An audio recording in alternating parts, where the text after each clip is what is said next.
Айгүл Алымбаева Ак Суу райондук сот аткаруучулар кызмат бөлүмүндө сот аткаруучу болуп 2009-жылдан бери эмгектенет. Кийинки учурларда алимент төлөө, жер, үй талаш маселеси көйгөй жаратып келет. Мына ушул багытта соттун чечимин аткарууда бир топ кыйынчылыктар жаралат. Ошол учурларда Айгүл Алымбаева мыйзам чегинде ишти так карап келген ар бир жаран менен сүйлөшүп, түшүндүрүү менен иштер оң жагына чечилип келерин айтат. Албетте биздин иш bir четинен абдан эле оор, анткени ар бир эле жумуштун, ар бир эле кызматтын өзүнүн оор жактары бар.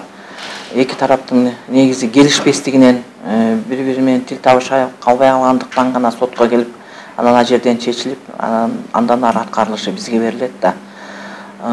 Ошон үчүн баягы тышынан караганга оңой эле көрүнгөнү менен ичинде көйгөй көп, мыйзамдуулукту сактоо менен иш алып барышыбыз керек. Психолог болуш керек, ар бир адам менен сүйлөш, ар бир адамдын мүнөзү ар кандай да. Аял заты энелер үчүн сот тармагында иштөө канчалык оор болсо дагы өз иштерин айбирдүүлүк менен так аткарууга көнүп калышкан. Алар өтө так кылдат иштеп, үй бүлөлөрүнө да өз убагында көңүл буруп, көптөгөн ийгиликтерге жетишип келишет. Аял катары иштешеми эртең менен эле келип саат 5-те кетип калбайбыз да. Албетте үйдө дагы балдарга, неберелерге көңүл буруш керек дейт. Ошонун баарын камсыздап, ошол ишти алып барганга аракет кылабыз.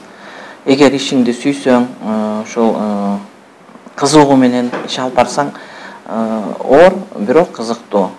Анткени биз дагы көп адамдардын ошо чечилбей үй бүлөсүнөн, жакындардын, деги эле тараптардын, мекемелердин ортосундагы келишпестиктердин баягы келип чыккан чечимдерди аткарууда бул иш алып барыш абдан оор. Көп жылдык тажрыйбасы бар Айгүл айым кийинки жаш кадрларга өзүнүн ишмердүүлүгү менен бөлүшүп, насаттарын айтып келет. Айгүл Мырзакеевна менен 4,5 жылдан бери иштешип келебиз. Эжебизди мен практика учурунан баштап эле тааныйм.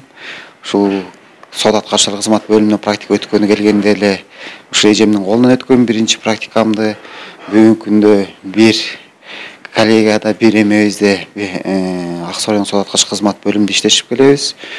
Айгүл Мырзакеевнаны жакшы сапаттары бар. Бизге как үлгү катары билбеген жерлерибиздин баарын ушул Айгүл Мырзакеевнадан сурап иш алып барабыз. 5 март сот системасынын кызматкерлеринин күнү. Кыргызстанда сот системасынын кызматкерлеринин күнү 2004-жылдан тарта белгиленип келет. Мирим Субакунова, Нурдин Урманбетов, Мадина Абакирова, Каракол шаарынан.